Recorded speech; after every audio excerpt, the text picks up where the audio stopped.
Final Fantasy VII, a game still considered by many to be one of the best video games, role-playing games, and Final Fantasy games ever created, pushing Final Fantasy into the mainstream. Fondly remembered for its gameplay, storytelling, and at the time state-of-the-art graphics. What is it about this game that has captured so many people's hearts and imaginations? What drives them to play it again and again and again, even to this day? Well, today we find out. Join me as we enter the live stream to see why Final Fantasy VII is the gold standard for role-playing games of its kind. Hello everyone and welcome to the season premiere of T-Shade Video Game Reviews. I'm your host T-Shade and today I'm filling a request by one of my subscribers. A request to review the original Final Fantasy VII video game. But first, don't forget to bob that like button and subscribe for more videos. Now without further ado, let's dig into Final Fantasy VII. The game starts off with a beautiful melody and opening credits before taking you to the title screen. From there, it looks like we've been sucked into space. Space. The final frontier. Then we meet a girl we're not expecting to see again. A girl who's going to have a wonderful and terrible impact on our soul before we even know it. But right now, she's just a girl with a flower.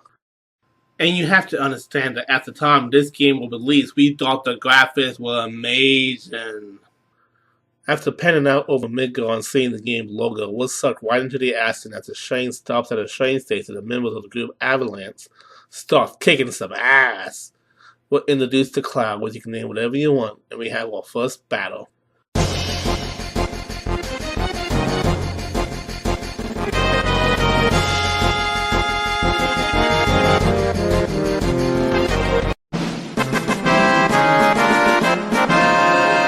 Final Fantasy VII works on the active time battle system. You wait for your meter to fill up and then you can attack. You make commands with the circle button and cancel with X. You can use normal attacks and mash it or use various items to your advantage. Wait, press S to win? More like press circle to win. When you take damage, your limit gauge gradually goes up. When it's full, you can use your limit break on the enemy, which deals more damage than a normal attack. The higher your level, the more limit breaks you obtain. We're then introduced to the members of Avalanche. Barrett, the leader, who most of us just named Mr. T. I pity a fool who don't care about the planet. Big thing was because Square loved those Star Wars references. And Jessie. Can I just take this time to go on about how amazing Jessie is? Beautiful, smart, loves explosives, and is sweet on Cloud from the very beginning. Almost too sweet, in fact. She makes an ID card so special that it sets off the security alarm. But I digress. Jessie and Cloud were the original Final Fantasy VII pairing. Barrett later joins your party and you can use them both in battles. The mission is to basically blow up a mega reactor that is sucking up energy from the planet by a large corporation named Shinra Inc. So for all intent and purposes, Avalanche are basically eco-terrorists. Cloud talks about how he doesn't care if the world dies at all because it doesn't concern him. Doesn't concern you, huh? I'll let my good friend Canal Reeves explain it. What are you saying? If the Earth dies, you die. If you die, the Earth survives. So you get to set in the bomb and then you fight the first major boss of the game, the Mecha Scorpion. Attack when its tail is up. Yeah, a lot of new players were thrown off by this. Basically, with the way it cuts off, we thought it was telling us to attack with its tail up. When actually, if you let it finish, it's telling us to not attack while its tail is up. I think Square knew what they were doing.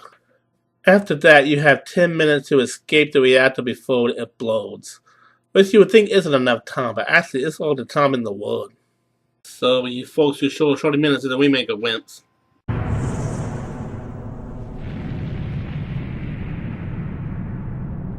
Huh. Those 10 minutes went by fast. From there you go through Midgar looking to meet up with the other members. Once again, that familiar flower girl shows up and you have an option to buy a flower from her before going on your way. You don't have to fight these Shinra ships unless you're looking to grind, as no matter what, you'll find yourself surrounded, and jumping off a ledge onto the train. Come in! From there you meet up with the other members, learn more about Midgar, and make it to Sector 7 where you meet Tifa Lockhart. Yes, even as a 3D polygon of the PS1 era, Tifa is beautiful, and we're showing you on your next mission against the evil that is Shinra. You also get to meet Marlene, the little girl. Barry take care of. Now I have to admit, when I first played this game, I naturally thought that Marlene was Barrett and Tifa's kid, and that Cloud was going to insert some kind of love triangle between the three. Fortunately for me, that love triangle never happened. We got another one instead. Wait, you're gonna leave a little girl in charge of the one on the ball with the items that she isn't even legal to shrink? Parents of the year! From here we learn about materia. You can equip different materia to different characters, and depending on its effects, it will alter the stats of each character you use in battle. Materia is basically massive and includes things like fire, lightning, ice, and kill. Later in the game you get summon materia like Shiva, but can only use summon once per summon despite how much MP you may have. You can also modify the color of the menu to practically any color you want, such as red, yellow, green, black, purple, gray, and even rainbow. Just adding a little bit of customization to an already great gaming experience. Once you get back on the train, everything goes to hell in a handbasket, and you have to move to the next car before time runs out. If you have a certain sum of money, one guy will even try to rob you. He didn't gun for me this time because I only had 60 gear, which was something I never knew before. Over 20 years and I'm still finding out new things about this game. Make it to the Mako 5 reactor to find out that it was Chessie who made Cloud Call 2 special that set off the train's alarm. Oh, Chessie, I forgive you. This time there is no time limit when you set the bomb and you have all the time in the world. Get to the developer wanting to give you all a break. You come to a controller where everyone has to press the button at once, so you have to time it when you press the sucker button.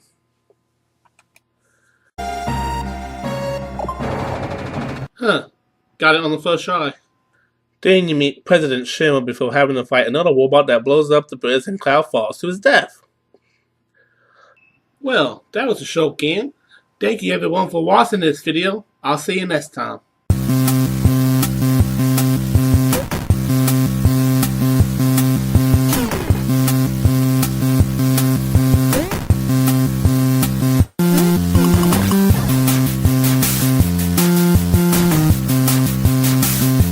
Alright, fine, that's not the end of the game.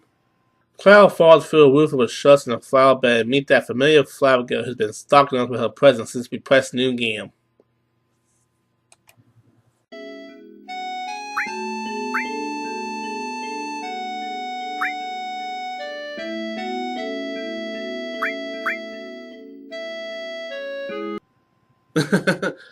I'm sorry, I never picked that dialogue option before and I actually wanted to see what she says.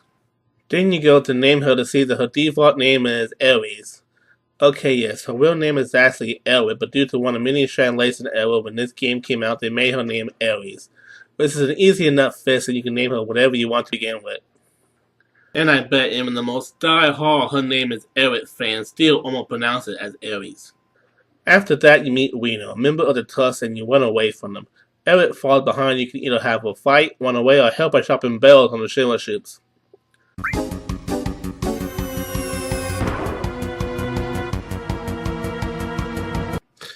Yeah, I would never be a good marksman. After that, you return Eric to her home where her mother asks you to leave without her. From there, you have to sneak out of the room and down the steps. Make a little bit of noise and...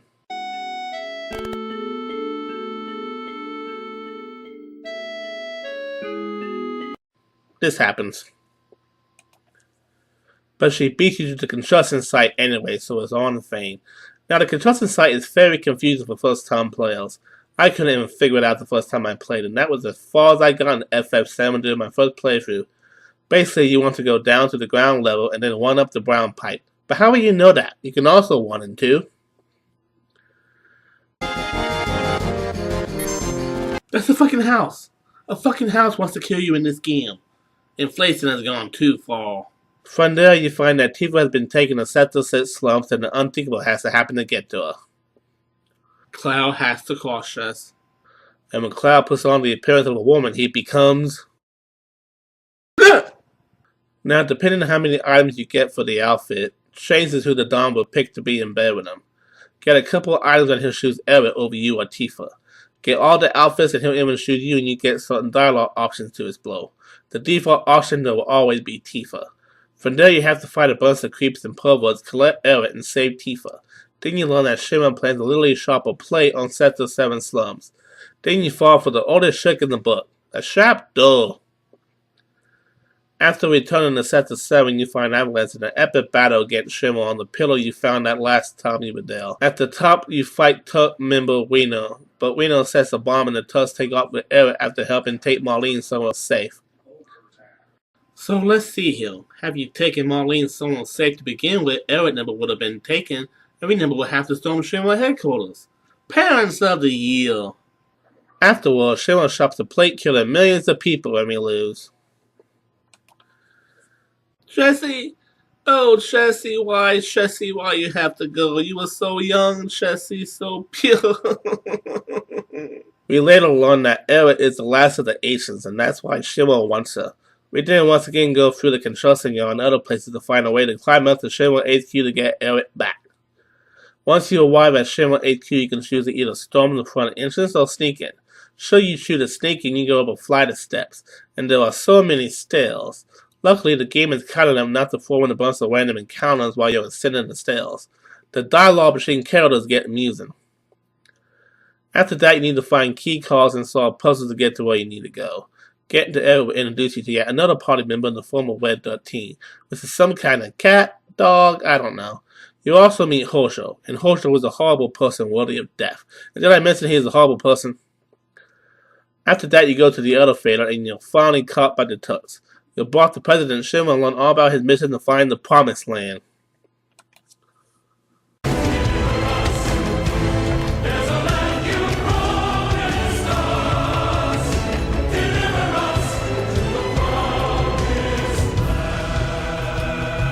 From there, you're put into a cell, and the next morning the cell door is open. Now, leading up to this moment has been name drops of the great Sephiroth, soldier first class who was a legend and the best soldier ever. Everything building up to his first appearance is calculated as he wipes out all Shinra HQ and kills the president solo while you're asleep, making you wonder just who or what this Sephiroth truly is.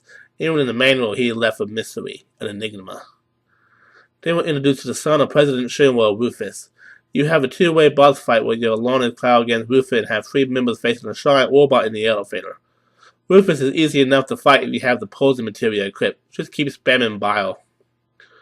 From there we have the game's first minigame. You're on a motorcycle defending a group in a car from Shinra soldiers on bikes. Square and circle are used to attack between left and right while the directional buttons move your bike. After that, you have yet another boss battle with a large machine, and finally you're taken out of Midgard to realize that the world is even bigger than Midgard itself. This was a huge turning point for players who thought the entire game should take place in Midgard. Now you have a whole expanded world to explore and new towns to visit. Once you get to King, you have a flashback scene of Cloud's past, and at long last we get to see the great Sephiroth in all his glory. The game doesn't just tell you how strong he is, it shows you through gameplay, with each fight looking at his stats and seeing how much damage he can inflict on enemies, inspire you to become just as strong during the course of the game. And the iconic image of him among the flames of Cloud's hometown walking away has been both literally and figuratively burnt into our brains for years to come. And for there you have to do some chocobo hunting. Yeehaw! I'm Master Tom, and I heard you need a chocobo. Well, we got yellow chocobo, red chocobo, green chocobo, the what? But you need some lure to lead them in, or you'll never catch one. Be sure to have plenty of greens, or else that chocobo will flee at the first sign of trouble. Hee-haw! You're also given a device that allows you to switch party members at any time on the world map or a save location. Catching a chocobo is easy enough. You have to distract it with various greens by taking out the enemies around it. Then you can ride on it across the swamp and avoid the serpent that lives there. After going through a cave and meeting some Turks members, you can go to a town that has a side quest and a forest that has Yuffie hiding in it. If you beat her, you have the chance to recruit her by selecting the right dialogue options. Elsewise, she'll run off with your gear. Make it to the next town and you have a string of annoying minigames you have to complete in order to advance. Like giving a good CPR, jumping at just the right point on a dolphin, and then you get to dress up at the Shinra soldier and do a monster please President Rufus before you finally get on the ship to cross the ocean onto another continent. Needless to say, dangers get tedious. I heard of jumping the shark. What about jumping the dolphin?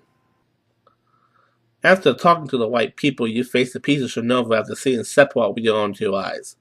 You then go through a beast town and a very long and tedious mountain before arriving at Barrett's hometown and getting more of his backstory before arriving at one of the best parts of the game, the Golden Saucer.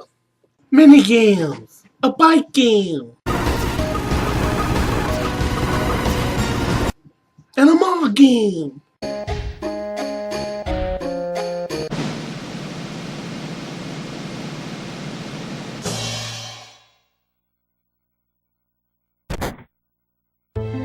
No, I can't stand Morgan not being able to find a mate. We must help him.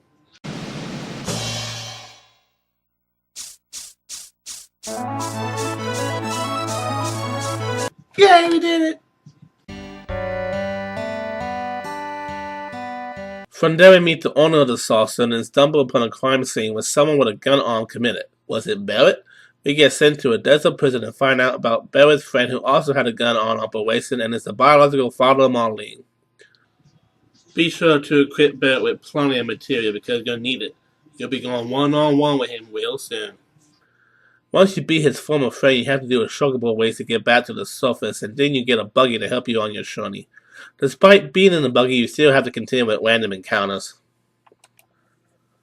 Once you make it to Red 13's hometown, you learn his real name, and I'm not even going to try to pronounce it. You learn about the live stream, and you get most signed that there's something wrong as Tifa asks if you are who you say you are. And Eric learns more about her ways. You also discover that Red 13 hates his father and thinks he's a coward.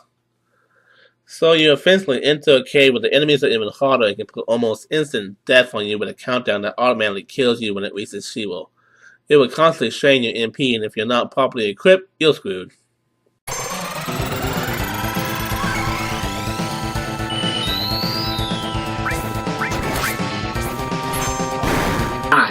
Die! Die! No, that does it. This time I'm not fucking around.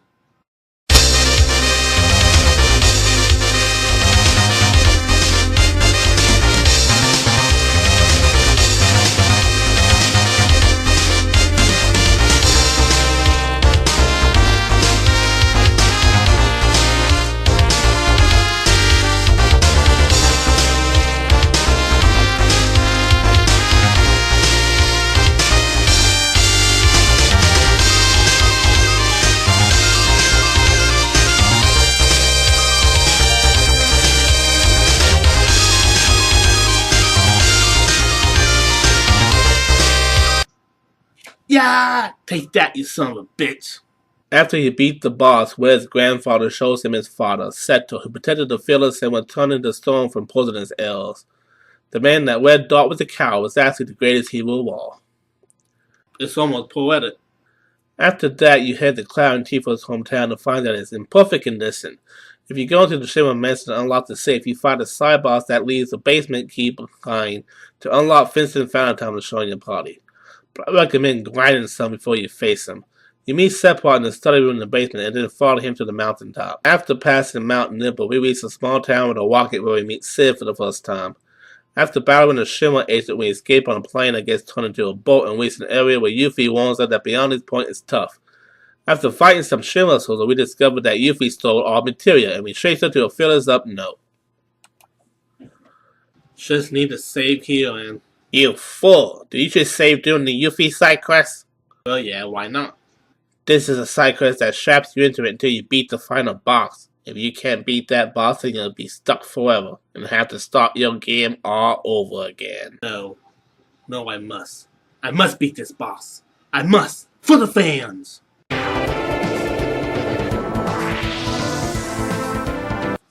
Yes! I did it! After getting your material back, you return to the small house that had nobody in it prior to now, where you learn of the keystone to open up the Temple of the Ancients. You then go back to the Ghost Saucer to get it from Dio, who you have to entertain in the battle. You then learn that the train is broken and you have to stay the night. Everyone catches up on what's happened so far, and then you enter the date scene. Depending on how you score, you get a date with either Eric, Tifa, or Barrett. And I got a date with Tifa. Oh, honey, I can stay onto those wet eyes all night. Once you get to the Temple of the Ancients, you learn about the Black Materia meter, and that Sephiroth wants to merge with the planet. In order to get the Black Materia, someone has to stay inside the temple while it gets smaller. K-Sid sacrificed himself. Godspeed, K-Sid! After that, Cloud goes nuts and gives the Black Materia to Sephiroth, prompting Eric to go off to the City of the Ancients to stop Sephiroth from casting meter. We later learn of a boy named Sak who went off to showing Sozo and how he compares to Cloud before setting off for the City of Ancients to rescue Eric. First, you have to make it to a Bone City and find the Lunar Harp to awaken the sleeping forest. Then go to the City of the Ancients and rest in the beds, making it nightfall. That is when you find her, Eric praying for the planet. You know what? I'm tired of the tease. The stakes are high, but everyone knows everyone's going to come out of it alive and Sephiroth will be defeated.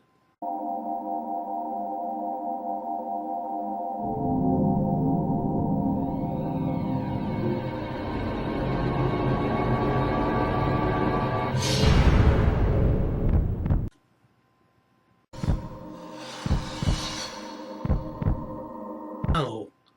No. No! They did it. They actually did it. They killed off a member of your party. And she's really dead. No fitness not gonna bring this thing back to life. She's dead. Kaput. Dead. All that grinding. Leveling her up. Healing went saving my ass. It's all gone. It's... I can't take this. I can't take it anymore. I quit. I'll never play video games again.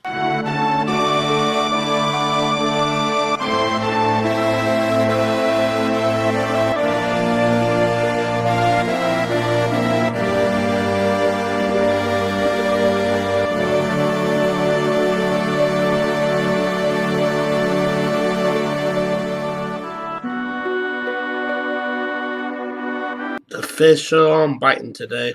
Hello, TJ. General Lucky? What are you doing here? I've heard you giving up on games. Don't try to talk me out of it. I'm done. I'm officially retired. All because you lost a party member? Elliot was no mere party member. She was life. Yes, losing Elliot was hard on a lot of gamers back then. But Sephiroth, you gonna let him get away with it? Don't you want to kick his ass? Kick his ass? Yeah. Sephiroth's ass. Is there another ass I don't know about? You know what? I want to take his ass. That's the spirit. I'm going to take his long sword. I'm going to strung it up real nice. And then I'm going to turn that son of a bitch sideways. And stick it straight up. It's kind of ass. Then get out of this pond and go back to the game room and kick his ass. The Rock says... Pat, what are you doing here? Hi, TJ. I decided to take over where you left off. You said bye-bye for good. So I'm going to review games for you. Like Contra. You never reviewed Contra before. In Contra, you can be 1 or 2 players, firing with different weapons and power upgrades. And let's not forget that infamous Konami code, where you can get more lives. Oh yeah, that put Contra up there with the mini classic Nintendo titles on the NES library. Yeah. Now get out of here, I got a game to finish. Does this mean? Yes. TJ is back. Hey, I didn't really want to review games anyway, I have life. Yeah, hey. After starting this too, you go north through the icy mountains into a city where you have to learn to snowboard to get anywhere, and you need a map. You can also watch some videos about Era's mother to get more info on her and what might have happened to her parents. Then you face some Shenmue troops and Elena with the tux to get slapped. Yeah, I would never get a dodging or blocking or anything that involves reflexes. You wake up in the room where you watch the videos and later need to find a snowball and a map to go down the hill. From there you're in some kind of winter wasteland where you need to be careful where to go to get to the next save point. After meeting a climber and being told a story, you have the option to climb the rest of the mountain, but beforehand you can change your party members as needed. After that, you need to watch your temperature to make sure it doesn't get too low and climb upwards. Of course, the game has to be annoying, so you have random encounters on top of it all. You're going through ice caves, fighting icicles, and climbing up more of the mountain. Then you may encounter this annoying plant who can turn all your party members into frogs and make them immobile.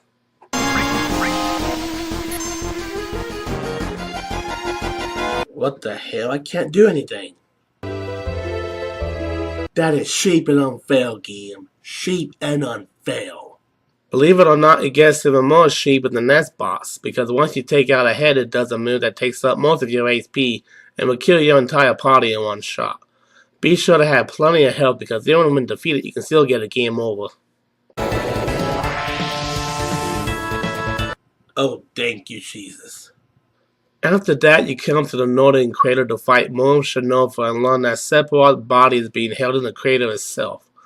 Sephiroth starts messing with Cloud's mind, and we learn that another man may have been in Cloud's place that day 5 years ago, and that Cloud is a failed clone of Sephiroth. After Cloud once again freaks out and gives Sephiroth the black materia, Tifa and the others are taken by Shenmue as the weapon made by the planet is released. Now I can talk about the weapons. There are 5 of them overall, one that only appears in cutscenes.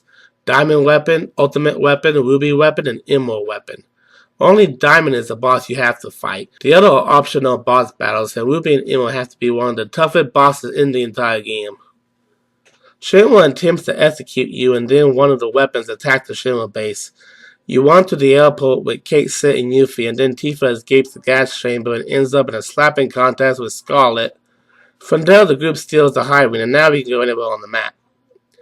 First, I return to Cloud and Tifa's hometown to the Shenmue Mansion to recruit the last missing link of my party, Vincent, opening the safe and beating a boss that now comes across as easy. After speaking with Vincent Strides, he'll agree to Shona when we're about to leave the mansion. From there, we go down south to a city in a forest area where we find Cloud has washed up and has been infected with a ton of Mako radiation, to the point where it's basically a festival. Tifa decides to stay by his side and we return to the highway to make Sid our leader.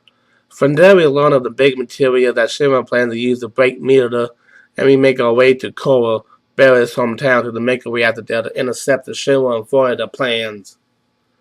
In shoot, we end up crashing a Shane into Korra because they don't already have enough problems.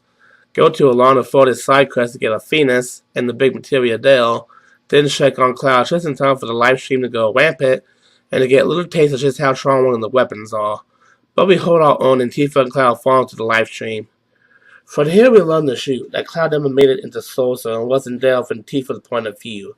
But what happened is, beginning with the 2 Shenmue Sosa with Sephiroth and Zack, that's why he was a Shenmue Shoop the whole time. Now that's kind of shiz. After a week discovering himself, they return to the group and prepare to continue to gather the big materia. We go back to Shuno to enter the underwater Mako reactor where we meet Reno. But Reno doesn't have time to play with us today, so we fight around a tough 3-parted warbot and then take an enemy submarine to shoot down the one holding the big materia. We then return to Shuno to find him sitting in an airship towards the walkie town where we first met Sid. From there we face several Shenmue Shoop, Tuck member Rude, and then we're launched into space as Shenmue plans to throw the rocket right into Mirada. You have to escape through the escape pod, but first you get a chance to collect some huge materia. After that, proceed to the escape pod and Sid will have a large piece of debris fall on them that we get off. Go on to the pod and then the rocket blows up into Mirada, but that doesn't do jack shit. Go figure. After that, Red 13 gets the idea of visiting his grandfather again. We return to Cosmo Canyon and talk to Red's grandfather, who reminds us of Eric who died for our sins. Yes, I'm exaggerating. We then take Red's grandfather back to the highway and goes on to the Forgotten City. From there we meet up with Red's grandfather and read some writing of the ancients about a key. We go note in the submarine to find the key and return to the Forgotten City to learn that Eric has summoned the Holy to stop Sephiroth and that it may be our last hope. On the way out of the Forgotten City, we learn that Rufus plans to use his cannon and Midgard to destroy Sephiroth. This causes Diamond Weapon to emerge from the sea and march towards Midgard, so we go to intercept his path.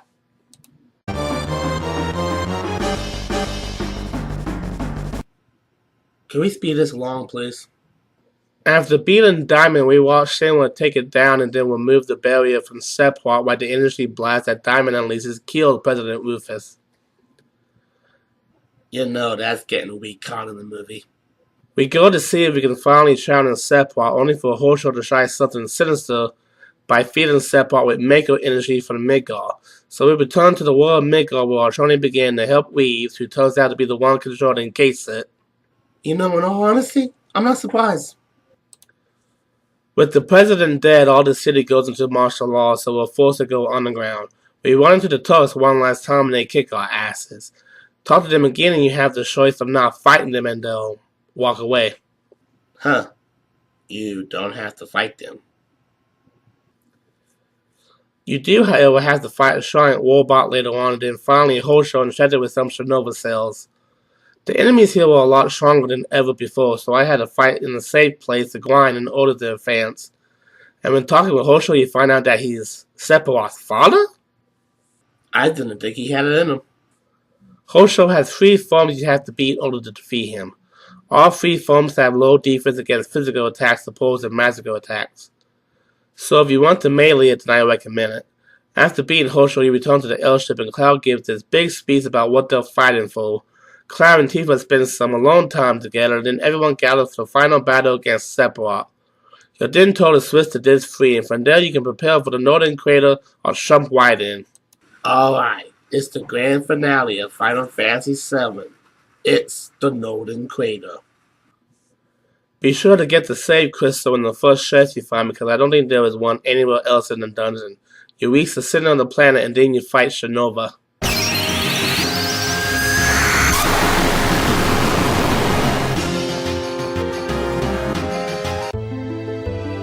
No, it's not gonna end like this. I didn't come all this way just to die now. This is for the planet. This is for Eric. This is for my motherfucking dignity. I'm gonna beat this game if it's the last thing I do. Then I'm gonna have spiky-haired babies with teeth for you. You didn't hear that. After beating Shinova, you get another scene with your party facing Sephiroth. The game is fair, so it lets you pick your party and then heal up before beginning the 3-in-1 battle. The first stage is easy enough, with the second stage being harder, with walking music and of course the shredded supernova attack.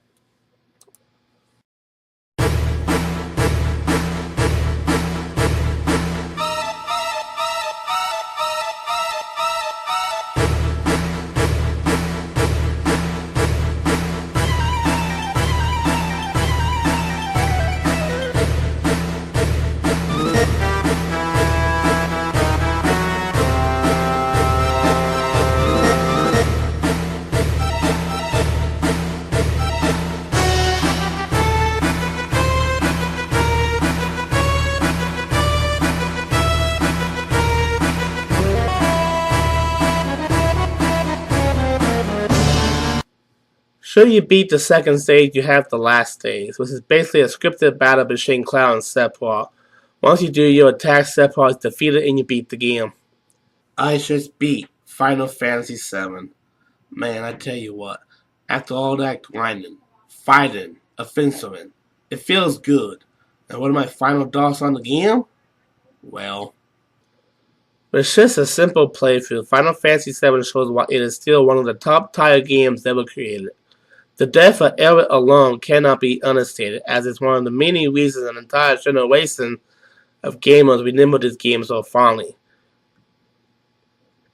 From its cast of characters to its feeling in all points in the machine, to a great battle system, awesome music, and killer graphics. Final Fantasy VII shows that a game could be more than just pixels on a screen.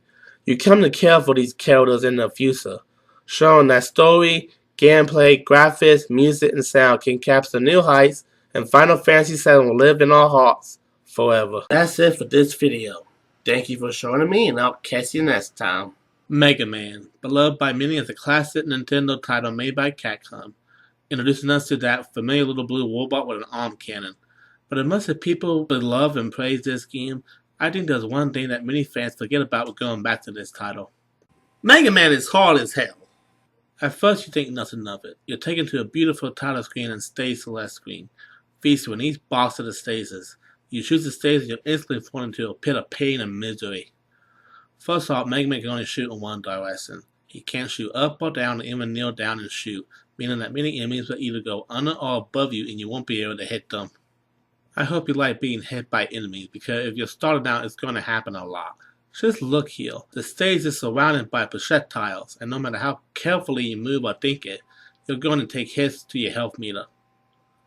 Not to mention that it doesn't seem like any of the items you pick up do anything.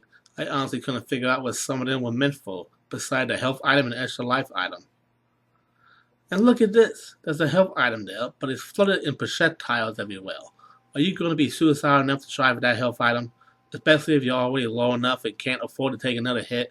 Did the game designers just get off on teasing us?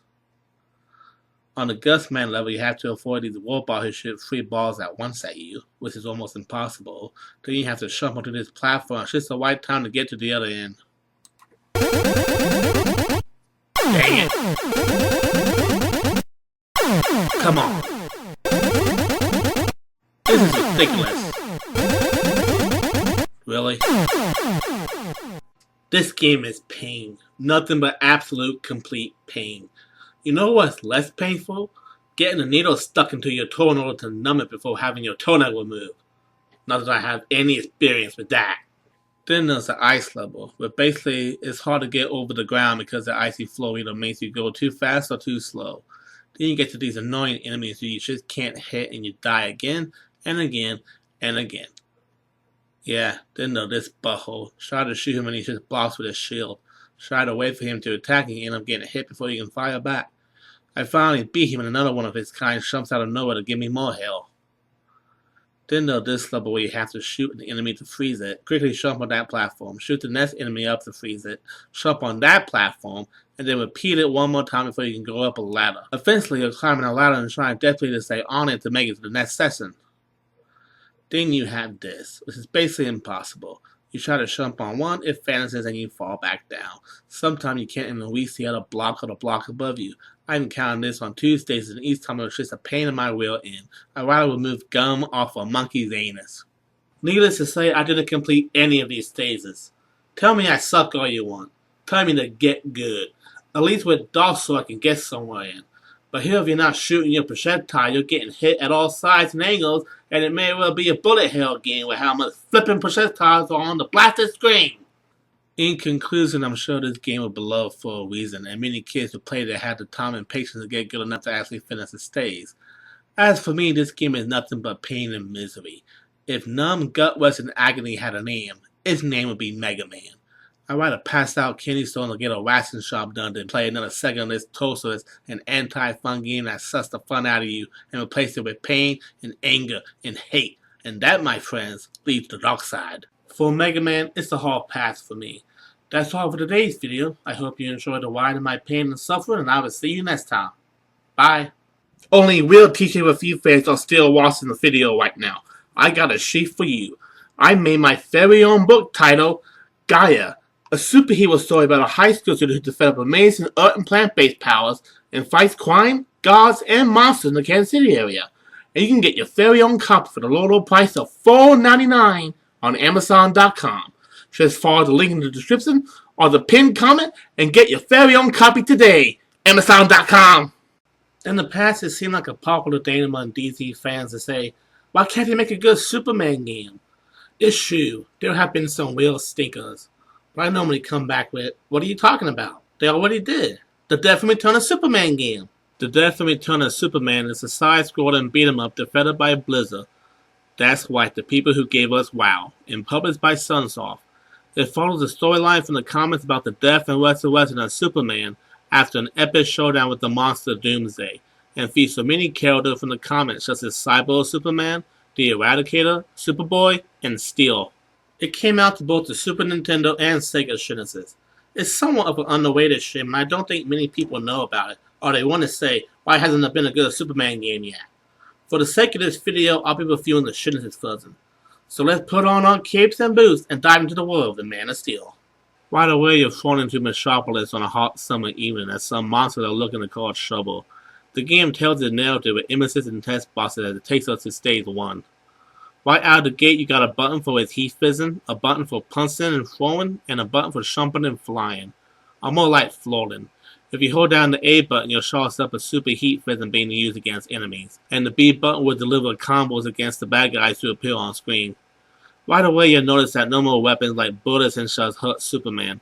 I know it's not comic book accurate as Superman has invulnerability, but causes bullets to just bounce off of him, but they had to make the game challenging. If Superman had all his powers, it wouldn't be fun. It's a lot better than Kryptonite Fog. You have different enemies throughout the various stages. Some will just try to punch you, while others have weapons like guns, chainsaw, and multiple cocktails to throw at you. Some enemies will be on vehicles either by air or ground, and you have to jump and kick them off it to beat them. In just the second level, you come face to face with Doomsday. Oh yeah, the ultimate battle between good and evil. When you beat him, he runs off and you have to chase him further through Metropolis to defeat him, leading to Superman's untimely death.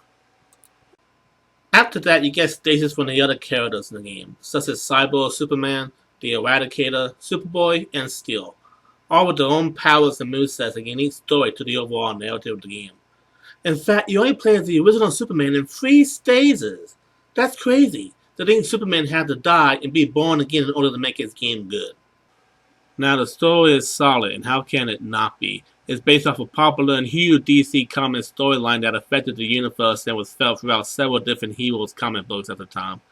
And coming on the coattails of The Dark Knight Returns was considered one of DC's best comic book story, so the game's story is solid.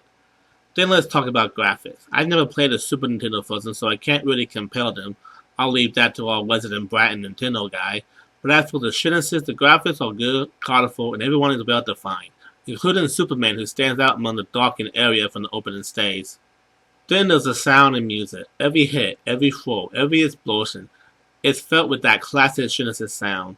The music really brings you into the action and gives you that feel of comic book heroics that we all know and love. Then there's the controls. They're fluid for the most part, pretty responsive all around and not too clunky and not too delayed. Though sometimes Superman won't move close enough to the enemy to punch them with his punch L. And it seems I can't hit the shot button fast enough to avoid a projectile, but other than that, it plays like a video game. Outside the controller crust, I can't find much to complain about with this one. Yes, they removed some of Superman's powers from his lore, but that was only to make the game more challenging. Superman with all his powers would be like playing a game with cheats enabled. While some people love to cheat, myself included, if you're looking for a challenge, that's not going to leave you very satisfied. Speaking of challenge, the game has plenty of it. You can't really choose your difficulty level like I would like, so the automatic difficulty is probably normal. But right out of the gate, it has challenging enemies and boss fights. Whether you want to or not, chances are you'll be taking a hit and losing a couple of lives. But there, to my knowledge, unlimited continues, so if you're stuck on a stage, you can always try again. In conclusion, I think the Death and Return of Superman has stood the test of time as not only a great game, but a great Superman game. And in the sea of stinkers from console to console, that's saying a lot. Even to the people who gave us Warcraft and World of Warcraft to actually get Superman right. This has to be the best Superman game until at least interested gods among us. Thank you for joining me here today, and if you're bold, check out some of these other videos. Goodbye. Only real Teacher with Few fans are still watching the video right now. I got a sheet for you. I made my very own book titled Gaia, a superhero story about a high school student who develops amazing earth and plant-based powers and fights crime, gods, and monsters in the Kansas City area. And you can get your very own copy for the low price of $4.99 on Amazon.com. Just follow the link in the description or the pinned comment and get your very own copy today. Amazon.com. WCW NWO Within. Goldberg, your time is quickly drawing to a close. WCW NWO Within. Stinger, I haven't forgotten about you either. WCW NWO Within. Kevin Nash and the Wolfpack are gonna learn their no math for NWO Hollywood. WCW NWO Within. Wave and the flock is gonna scatter when they discover these shorty four square and pythons. WCW NWO Within. And WCW will never be the same again. WCW NWO Within. Get it! Hello and welcome to another edition of TJ Video Game Review. Remember wrestling in the 90s? Remember the Monday Night Wars? When the then WWF went head to head against WCW on Monday nights? With WWF having Austin, The Rock, Taker, Kane, Mick Foley, while WCW had Hulk Hogan, Kevin Nash, Sting, Ric Flair, Goldberg, and DDP. It was a great time to be a wrestling fan. And like all things that were popular, there were games made. And today's game is WCW NWO Refins. WCW NWO Refins is made by the same people who gave us World Tour, and it will be the second of 4 N64 wrestling games made by the company.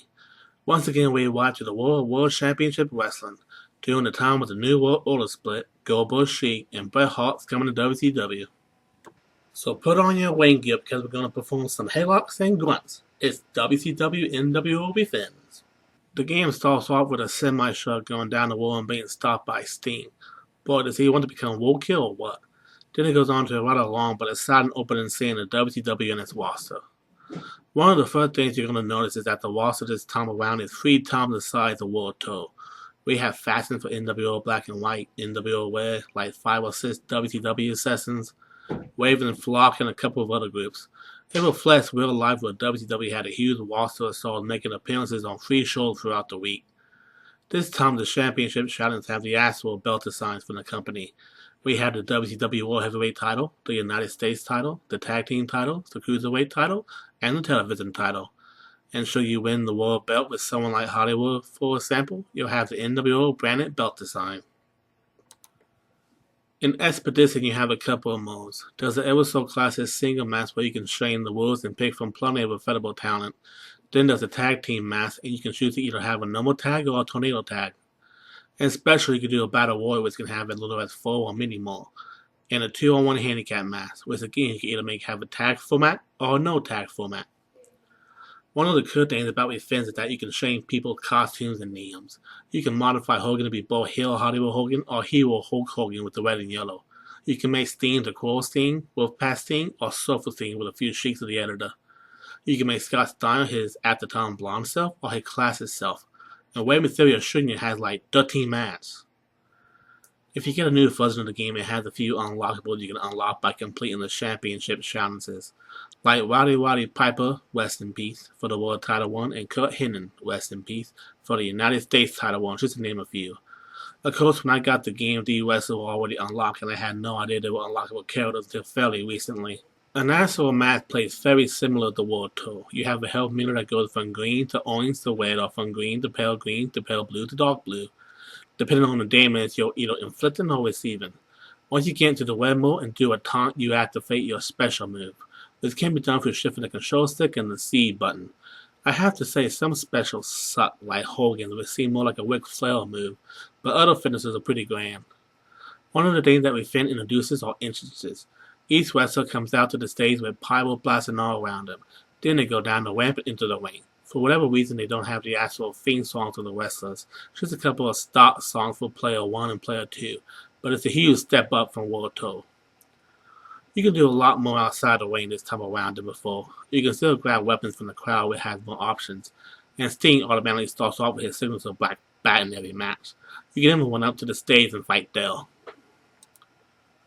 Another thing I almost forgot is that we have themes from the actual promotion, such as the arena for WWE Monday Night Show, Sold Out 98, Super Bowl 8, Bash at the Beach 98, Halloween Havoc 98, and Starrcade 97. Bring more of that classic WCW feel to the game than what existed in World Tour. So, what's my final word on the game? It's flipping great. It's everything a wrestling game and an old school WCW game should be. Sure, it doesn't have every arena for the promotion, but the ones it does have are pretty solid. And it's great seeing the wrestler and the actual title belts just go around. Overall, WCW NWO fans stands as a classic game. It may not only be a great wrestling game, but a great game in general, and one of the best titles on the Nintendo 64 console. The controls are smooth, the graphics are an upgrade from World Tour, and the sound and music is awesome. I may even rate it above World Tour in a lot of ways. With a simple playthrough, easy to see why the fans stands as one of the 4 great wrestling games on the Nintendo 64 library. The fun doesn't have to end here. Check out some of these other reviews that are on the channel. Only real TJ review fans are still watching the video right now. I got a sheet for you. I made my very own book titled Gaia, a superhero story about a high school student who develops amazing art and plant-based powers and fights crime, gods, and monsters in the Kansas City area. And you can get your very own copy for the low price of $4.99 on Amazon.com. Just follow the link in the description or the pinned comment and get your very own copy today. Amazon.com. Hello and welcome to another edition of TJ Video Game Reviews. I'm your host TJ, and today I'm taking a look at another special edition of my childhood. From that old but reliable DOS Windows computer, it's Treasure Mountain. Treasure Mountain is an educational offensive game developed and published by the Learning Company for DOS, Windows, and Macintosh. Released in North America in the year 1990. It stars a super seeker looking to take back the crown from the Master of Mischief, collect keys, gather treasure, and answer riddles in this fun but educational game for children. This was by far my favorite DOS game to play when I was a kid, and it's a sheet to return to my childhood to show you it. This is Treasure Mountain.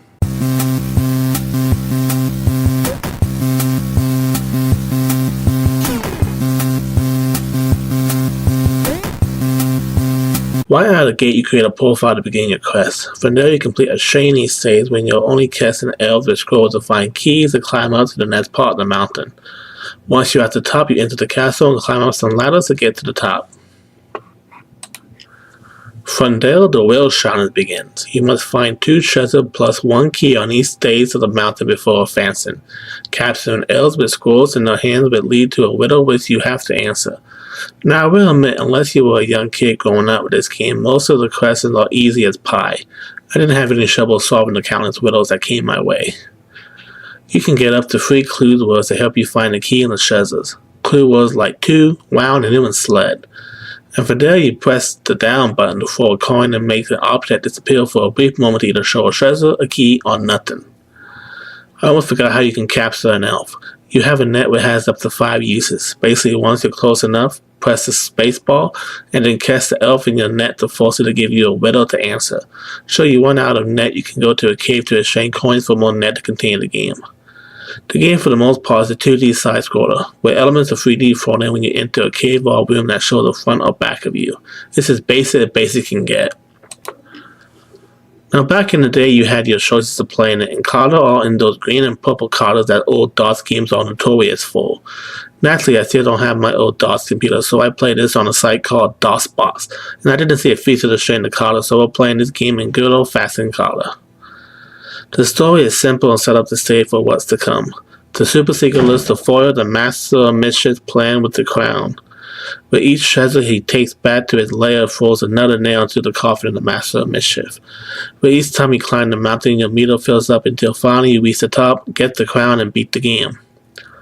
The graphics for its time is rather remarkable. It's simple, colorful, and easy to remember. The sound is also decent with each drop of the coin or one of the net. And of course, you can forget that awesome music that be playing in your head long after you stop playing. As for flaws in the game, I have to say its biggest flaws is that it's easily meant for kids and very dated. If you're an adult playing this game, your biggest challenge is going to be finding treasure and keys without getting the clues, or the king trying to knock you off the ladders. Apart from that, this is mainly a kids' educational game meant to teach them some things, and as a kid who grew up with this game, I have to say it definitely excels at that. Overall, even today, I can still get so much excitement and enjoyment out of playing this game. Even though the riddles are easy and it's probably the easiest computer game you ever come across, it can be relaxing and therapeutic to just sit down and play without fear of extreme or frustrating challenges or lousy control scheme. I say it's just a mountain. Why date it? It's still a fun classic side-scroller that deserves plenty of love. That's it for this in the T-Shape Reviews. As always, don't forget to like and subscribe for more amazing content, and I'll see you next time. This video is actually brought to you by our good friends at the Umbrella Corporation. Our business is life itself. And a shout out to William Bergen for making Father of the Year. What a stand-up guy. Guys, I have exciting news today. I'm going to review one of my favorite DOS games growing up as a kid. The Gremlins 2, The New Bats. No, not that one. This one. The Gremlins 2, The New Bats is a Windows DOS game that came out in 1991 and is based off the movie of the same name. You play as some guy who goes around with a flashlight and a camera and a good gremlin as he goes up an office building wiping out the gremlins in the area. It's a lot of fun and very challenging, so without further ado, let's check out The Gremlins 2. Now, I've never seen any of the movies, so I actually know very little about the gremlins. Just that they're menacing and not to feed them after midnight. And of course, I know about the one good gremlin and the whole bats. In the game, you play as that guy. Not to be confused with this guy. Though the game never really explains who he is or gives any backstory. But you play as him going around combating other gremlins. Your two main weapons are a flashlight and a camera. The flashlight fires a projectile that wipes out the gremlins on contact, and the camera can wipe out an entire room full of gremlins. Handy to use when you get to the higher levels of the office building, but can run out of film fast. Basically, if this game came out now, your weapon would be an iPhone, and you would have to recharge every couple of minutes and avoid enemies while recharging. I played that game. You do have a life bar, which is basically green squares on the bottom right corner of your screen. If they all become red, it's game over, and you lose a life. You only have 2, so be careful. You only have 2 lives, man. That's like a cat if they went to the dog pound. Food can replenish health in the game, and it's scattered in different rooms and hallways. It might even be a good idea to leave a food item alone if you have full health and then come back to it when you're not. But getting health items and ammo even when you don't need them will give you some points, though I'm not quite sure what the points do.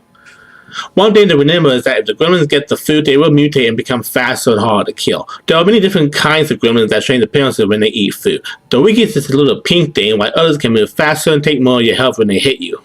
Imagine if people actually mutated when they ate. It would be the perfect argument for going on a diet of absolutely no food and dying as a result. That's pretty dark. You know what? I think I'll just embrace mutation. Maybe I'll get a few extra arms. The office room can be pretty bland at times. Lots of blue walls and different rooms to go into. Luckily, by every elevator, there is a map that shows you the layout of the floor and where your enemies are. The further up in floor you go, the more enemies there are, which is called infestation. After a while, the rooms also change colors from blue to pink and eventually green at the top levels. Now, sadly, I never actually finished this game, so I don't know if there's an end boss about how level I got to, what 12 or 13. But basically, the goal is to eliminate all the gremlins and then live happily ever after with your gremlin friend. Now, your gremlin buddy doesn't start the game with you. You actually find him tied up in a random room and going over him will free him. He can shoot a projectile that sometimes helps you fight different enemies. It all depends where you're going because they're turn and face different directions based on your own movement. So sometimes he's helpful, another time he's just stuck in a wall. Since I've never seen the movie, I can't say how faithful this game is to the movie, and now I have to go to the Topeka library and buy Gremlins 1 and 2 and watch the movies to get my internet credit back. The things we do for subscribers. The graphics are pretty good for its time. Everything is colorful and you can tell apart the enemies from the main playable character. You can see the flashlight clearly in his hands and the camera strapped around his neck. The Goody Gremlin also looks well defined and is a sheet to look at. The music is kind of annoying to be honest. When you start the game you hear this tune that's going to get stuck in your head and that you just want to put an end to. While playing the game though, there's not much music to be had. Just some sound effects when you use a weapon, get an item, or get hit by a gremlin.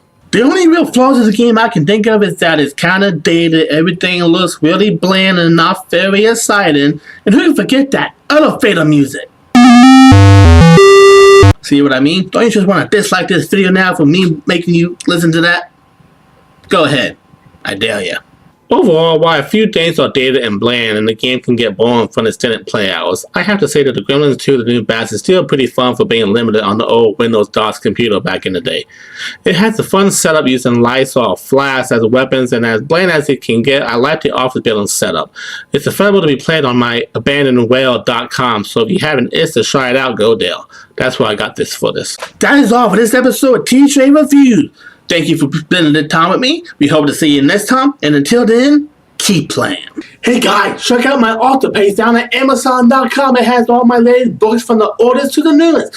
We got superhero, supernatural, fantasy, science fiction, and many more. And every month, a new book will be released. Now that dedication, check it out in the video description. We just celebrated the 4th of July. Yeah, America's birthday, or pathway to independence, and I can't think of a better time to play as one of the most American and iconic heroes ever assembled, Captain America and the Avengers. Captain America and the Avengers is a beat-em-up game developed and published by Data East. It first hit arcades in October 1991 before being ported to various consoles like the NES, SNES, and Sega Genesis a few years later. You play as the Avengers, Captain America, Iron Man, Vision, and Hawkeye, as they set out to stop West Coast plans for world domination. Today, I'll be looking at the Sega Genesis version. Yeah, Sega Genesis. It's been a while since I played a game on this system. Without further ado, this is Captain America and the Avengers. After a fairly lengthy opening that blends each character's skill set, we land on the title screen. You've got your standard choices, 1-player, 2-player, practice, or options. Once you pick a mode, you get to choose between Captain America, Iron Man, Vision, and Hawkeye. There aren't a ton of gameplay differences between them, aside from the projectile. Cap throws his shield, Iron Man fire blast, Hawkeye shoots arrows, and Vision uses his beam. You shump with the A button, and by shump, I mean they really shump. We're talking Luigi and Super Mario Bros. 2 levels of hang time. You attack with the B button, and I have no idea what the C button does. I tried everything, still nothing. You go through various stages fighting different enemies and bosses. You can start with up to 7 lives, and when a character dies, you can choose a different one. So if one offensive isn't working for you, swap them out. Health is displayed numerically, with 100 being the max. The lower the number, the lower the health. When they hit 0, that life is gone. Time to switch characters or face the game over.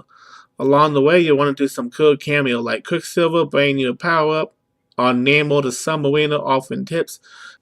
You'll also see Wasp and Wonder Man pop up here and there. By stage 2, you're flying through the sky shooting at everything in sight, including someone's mom.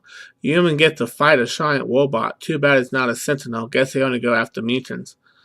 Later on, it's an underwater stage that plays similar to the Sky one, only this time you're swimming and firing projectiles at sea creatures and enemy divers.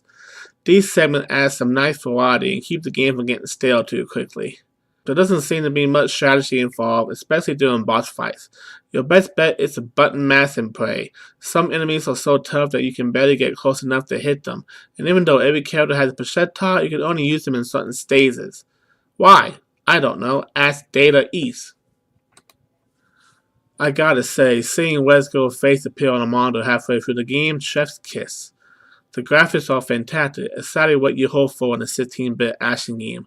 The character sprites, enemy designs, and background really put you into this pixelated Marvel universe and make you feel like you're fighting for the good of humanity. The music is also solid, and the voiceover are surprisingly decent for the time. Hearing Cap shout Captain America or someone yell Avengers Assemble gets the blood pumping. That said, some of the dialogue exchanges are weird. You can't escape! You will be the one escaping! What kind of comeback is that? Did you rehearse it in the middle?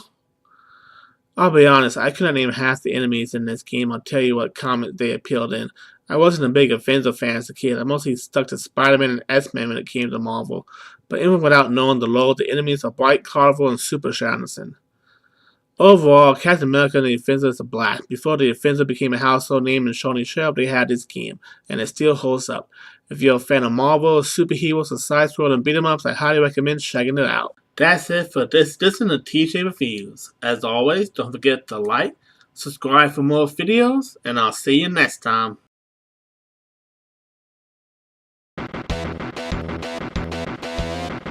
Oh yeah, Mighty Morphin Power Ranger. Now that was the stuff back in the day. A franchise still going strong. As kids, we went absolutely nuts over this show. Monster battles, giant robots, cool costumes, martial arts. What wasn't to love? And of course, they made video game adaptations. And you're looking at the very first one for the Super Nintendo. The game kicks off with Rita setting fire to Angel Grove. Then you're tossed into the character select screen. All 5 Rangers are here. Jason, Zack, Billy, Trini, and Kimberly. Pick your Ranger and dive into a putty-kicking monster bashing adventure. You shrunk with the A button and attack with Y. Once you're morphed, you can trigger a special attack with the S button, but I recommend saving that for bosses or tight spots. Each Ranger has their own fighting style and animation. Zack spins on his head like a breakdancer. Billy has this awkward punch in a move kind of like E Honda. Trini's got to be up close and personal to hit. It adds a nice bit of flair to each Ranger's personality. Each stage starts in civilian form, just like in the show. The Rangers fight off putty before finally morphing. Once the monster of the stage appears, your character morphs automatically and gets full health. Gotta love it. Speaking of putty, it's still your main enemy here, as they should be. To keep things interesting, they come in different colors. Some are weaker and go down in one hit, others take a few combos, some carry weapons, and a few even throw knives from a distance. Now for one of my gripes, after you morph, all the Ranger sprites look the same, just color swaps of the Red Ranger. Come on, this was the Super Nintendo. They managed to get everyone a unique civilian form, but not their suits. Later games like the movie Frozen and Fighting Edition got it right, so why not here? At least their weapons are unique. Jason's got his sword, Billy's lance gives you some wheat, Zack uses his axe, Kimberly has a bow with range shots, and Trini has shin daggers. It's not perfect, but there's some variety in the gameplay. The game has 7 stages total. Each one plays out in a few parts, ending with a boss pulled straight from the show, like Eye Guy from stage 3. That's where I recommend using your bomb. It deals serious damage. After that, just hack away until they shop. You start with 2 lives and a health ball. Scattered throughout stages are health pickups. First aid kits, food, that kind of thing. Castlevania vibes, anyone? And when you die, the game gives you unlimited continue that start you back at the beginning of the stage, with your 2 lives restored. Now that's what I call fair, a real gamer-friendly touch. There's even a password system. Each password is only 4 digits, short, sweet, and simple. No 16-character alphanumerics like some games from this era. By stage 6, you finally get the Mega Sword. All 5 swords combine and you fight a monster in a one-on-one slugfest. Cool in concept, but man, the controls are stiff. The hit detection is sloppy, and you can't even block. There's a shard meter that fills up over time, letting you unleash a special attack, but it's not enough to fix those flaws. Then comes the final boss, and no, not the walk. It's Goldar Sword from the show. This dude is tough. He's spraying projectile, blocks everything, and worst of all, once you get him close to death, he heals, and your health doesn't. You go into the second phase with whatever you've got left. Not fair at all. You can't block, he can. What kind of deal is that? Oh, I almost got him! No! Come on, I got this.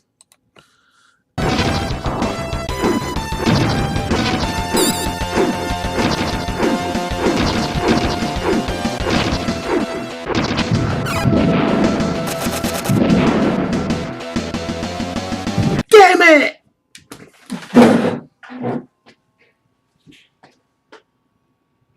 No, the Power Rangers want to give up, and neither will I. Let's finish this. Almost. Come on.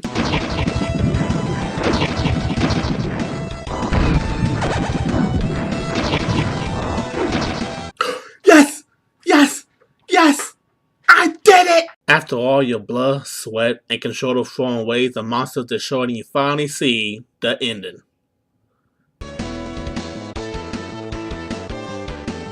Wait, what's up with Zack? His sprite looks weird, almost like a monkey. That doesn't sit right with me. Kinda uncomfortable, honestly. And that was Mighty Morphin Power Rangers. Aside from a few flaws like identical Ranger suits and some unfair difficulty spikes, this game is about as solid as a Power Rangers beat 'em up can get. Fun gameplay, vibrant graphics, catchy tunes, and a faithful adaptation of the source material. If you missed this one growing up or just want to relive your Morphin days, it's worth picking up. That's it for this edition of TJ Reviews. Don't forget to give it a thumbs up, hit subscribe if you want to see more videos, and as always, may your souls combine and your controllers survive the boss fights. See you next time. Resident Evil, a franchise near and dear to my heart. It's been a while since I covered one of those games. I last reviewed the original back in Season 2, so I figured it was high time to revisit the series. But instead of diving into something obvious like Resident Evil 2 or Code for Veronica, let's go a little off the beaten path. Today we're looking at something a lot of fans tend to forget about. Resident Evil Gaiden. Resident Evil Gaiden is an action-offensive title developed by Info and published by Capcom. It stars Barry Button and Leon S. Kennedy, who are now part of an underground organization working to take down Umbrella. The setting, a cruise ship where everyone on board has turned into zombies.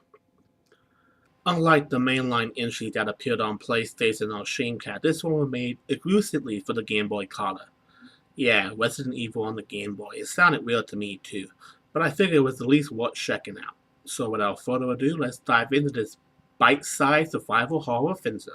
The game opens with a mission briefing. You start off as Barry Button, survivor of the Manson incident and former member of STAR's Alpha Team. Your mission is to locate a new BOW created by Umbrella and track down Leon S. Kennedy, who's gone on a mission. Unlike traditional Resident Evil games, Gaiden uses a top-down perspective. No fixed camera angles, no tank controls, left is left, right is right. Simple and clean. You aim your weapon with the A button and manage your inventory using the select button. Honestly, after years of tank control, it's kind of refreshing. The combat system is the major departure. When you encounter a zombie, the game switches to a first-person view. A moving ball lines up with targets and you have to time your attacks, whether you're using a knife or a gun. It's clunky at first, but not without charm. Like in other Resident Evil games, resource management is key. Bullets and health don't grow on trees, so sometimes it's better to wander and fight, though often you won't have a choice. The game doesn't hold your hand. There are locked doors everywhere and very little direction. Once I hit the main lobby and encountered a swarm of zombies, I had no idea where to go. Backtracking, searching for items, nothing seemed to help. It's as cryptic as early PS1 entries, maybe even more so given the limited hardware. One thing to note, Resident Evil Gaiden is non-canon. Its story doesn't tie into the main timeline, so unless you're a completionist or just curious about this oddball entry, there's not a lot of incentive to play it. Sure, you get to play as Barry, which was well at the time, but even that's no longer unique thanks to Resident Evil Revelations 2. And let's be real, they kinda overused Leon as the lead ever since Wave 2 anyway. That said, the story is interesting in its own right. People say the Resident Evil narrative is just an excuse to shoot zombies, but I always enjoyed the world building. The Spencer Mansion, the Raccoon City Police Department, the whole Umbrella conspiracy. So while this one doesn't connect to the laws of mythos, it still has that familiar way atmosphere, just in a very different format. Physically, the game looks decent for a Game Boy Color title. We're talking 8-bit graphic release during the PlayStation era, so expectations were understandably low. But the sprites are clean, the environments are detailed for the platform, and you can tell who everyone is. The music is stripped down but still retains that eerie Resident Evil vibe, even with the limitations of the Game Boy sound chip. It manages to set the tone and keep you on edge. Not bad at all. One feature I really appreciated was the auto-continue system. If you die, the game starts you back right where you left off. No starting over from the beginning like the PS1 games if you forget to save. You also get free save slot, which is nice if you want to replay later or let someone else try. It's a small quality of life upgrade that makes a big difference. Now for the flaws. The biggest one, there's just not much reason to play this game today. The story's not canon, it's hard to find physically, and it's on the Game Boy Color, which, let's face it, it's a step down compared to the PS1, Dreamcast, or even the N64. What might have felt novel at the time now feels more like a historical curiosity. It's not really the developer's fault, but Capcom's decision to make it handheld and non-canon hurt its legacy. All that said, I don't regret trying it. It's not a game I'll come back to, but if you're a Resident Evil superfan or just curious about the franchise's real experiments, Gaiden is worth a look. It's different, very different, from the mechanic to the setting. It's a one-of-a-kind way experience. And that wraps up this edition of TJ Reviews. Don't forget to like the video, subscribe for more gaming goodness, and sound off in the comments if you played Gaiden, or if you got a favorite obscure Wii title I should cover next. Until then, stay safe and aim for the head. Hello and welcome to another edition of TJ Video Game Reviews. I'm your host TJ, and today I'm taking a look at Metal Gear Solid.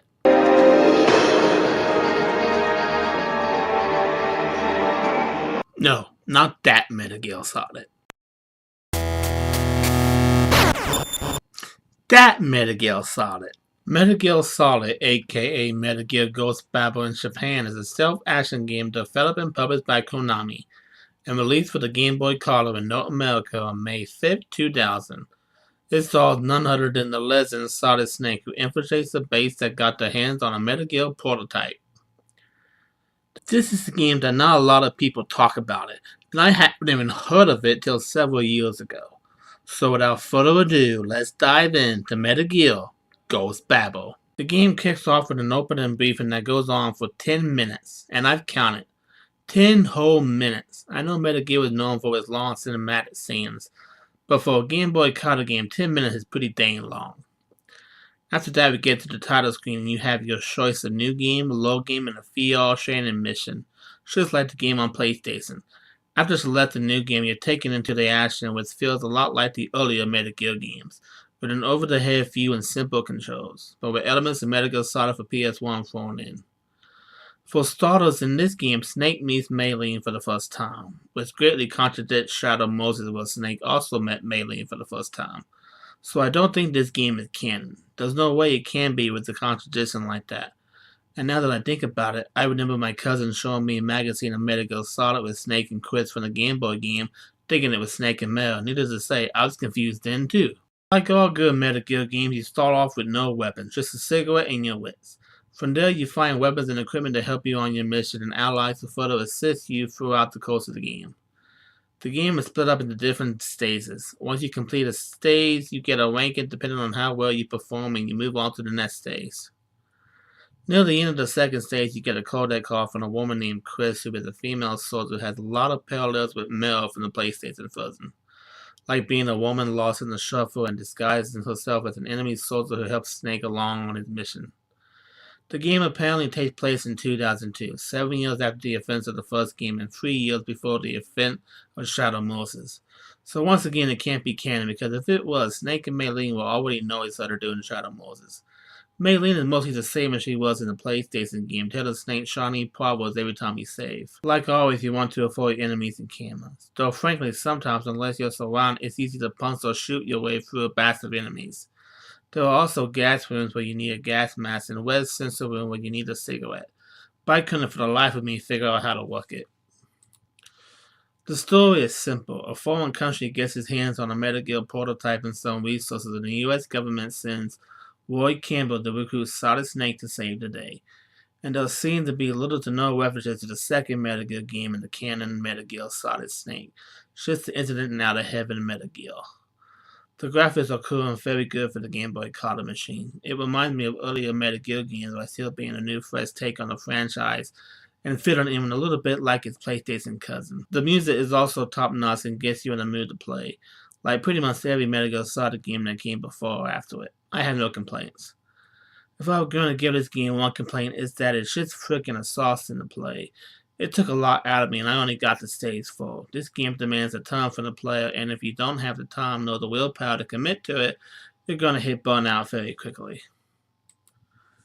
That said, I still think it's a good and fun challenging game that is worth picking up for the hardcore Metal Gear Solid fan who wants to play every entry. It's more than a novelty with just being on a Game Boy. It's a game that stands on its own 2 feet even without the connection to the PlayStation Metal Gear Solid, or the titles that came before it.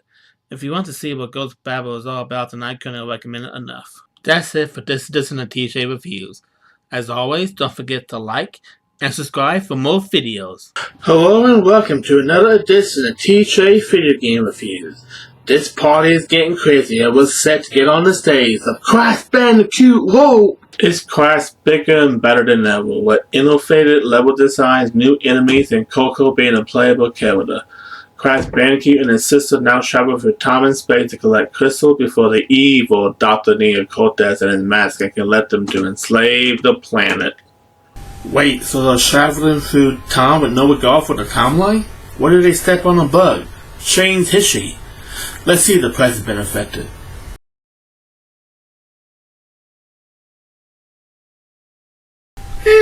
Nothing too shasted.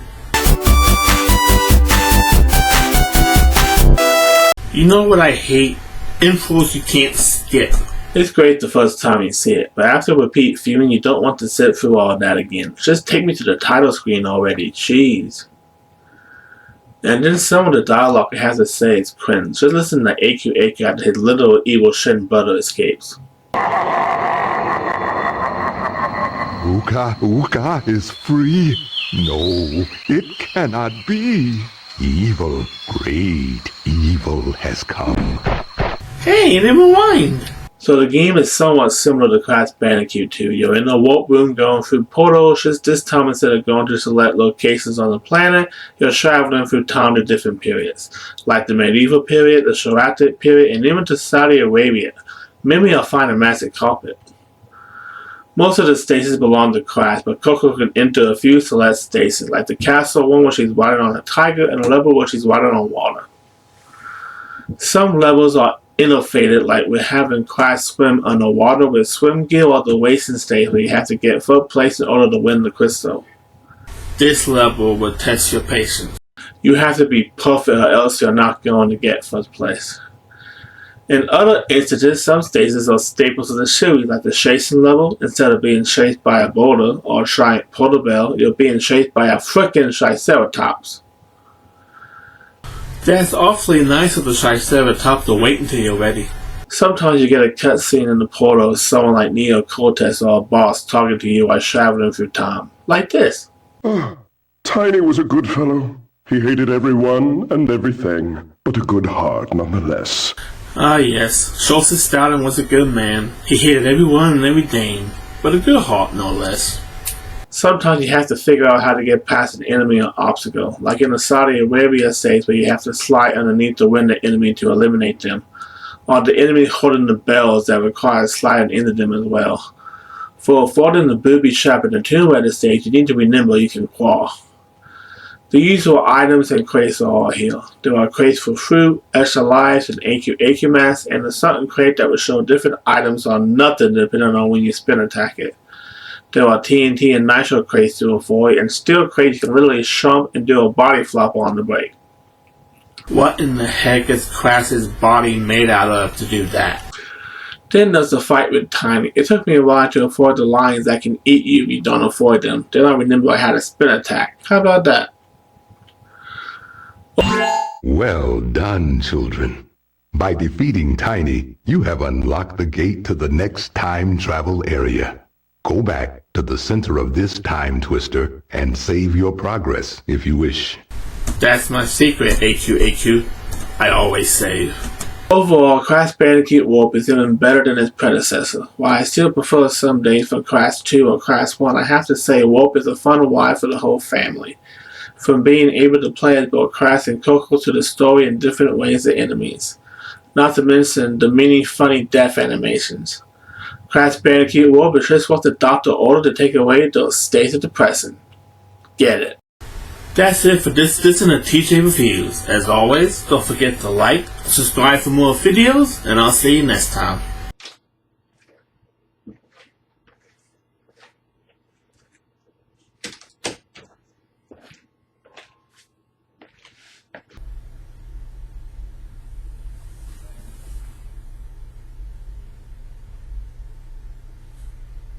It started a new generation cycle. There's no stopping it now. But I may have time for just one more game.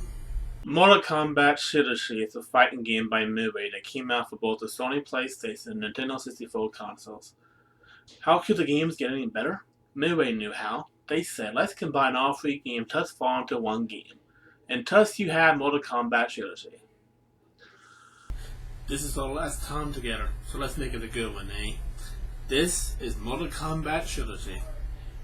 Like I said, all three games have been combined, so everybody is here. Sonya Blade, Shawnee Cage, Raiden, even the bosses are playable this time around, though only on a PlayStation version. You can even switch between Raiden, Kano, Shaz, and Kung Lao, Ventus attire, and no more attires. You have your choice of tower from beginner to champion. Like all good Mortal Kombat games, you climb the tower until you reach Shao Kahn. Just one day. I'm getting my ass kicked here, and it's only the first fight. And you know what stings the most? I put the game on very easy. Very easy, and it's still playing like it was set on a stream. Then I realized that very easy wasn't for me. It was for the computer.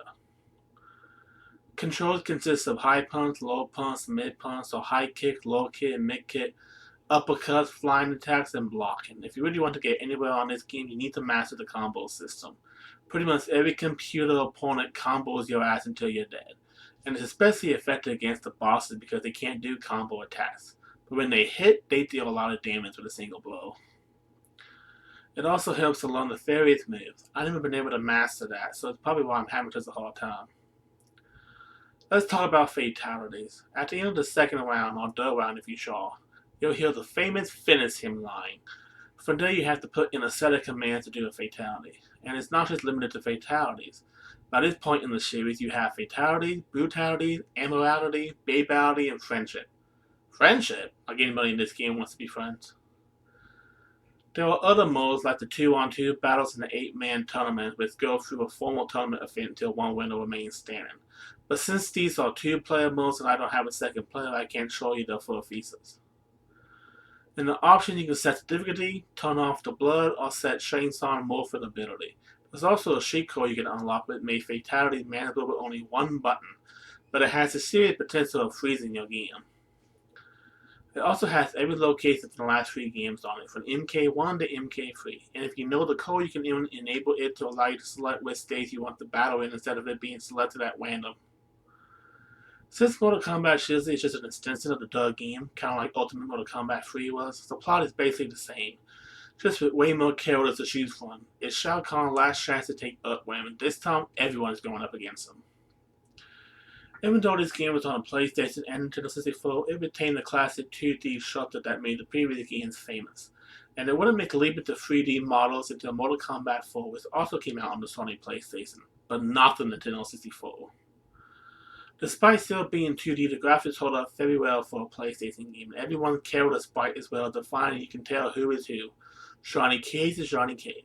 Wayne is Wayne. Smoke is Smoke. It's all here.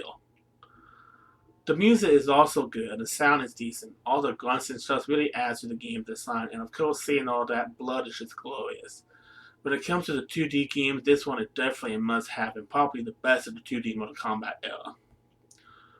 Overall, why I suck at this, Mortal Kombat Trilogy is an enjoyable game that combines everything great about the previous 3 games that came out up to that point, and it's even more rewarding with a friend to play with. If you're a huge Mortal Kombat fan and somehow miss this entry, then I can't recommend enough. Get it.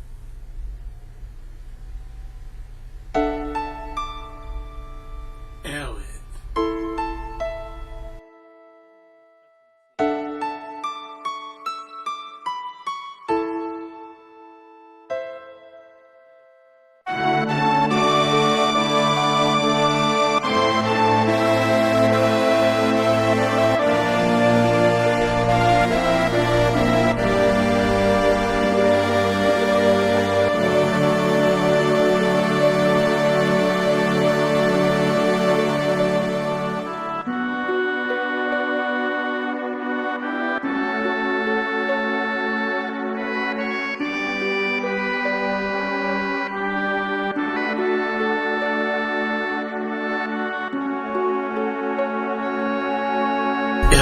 You are absolutely fantastic. And you know what? So was I.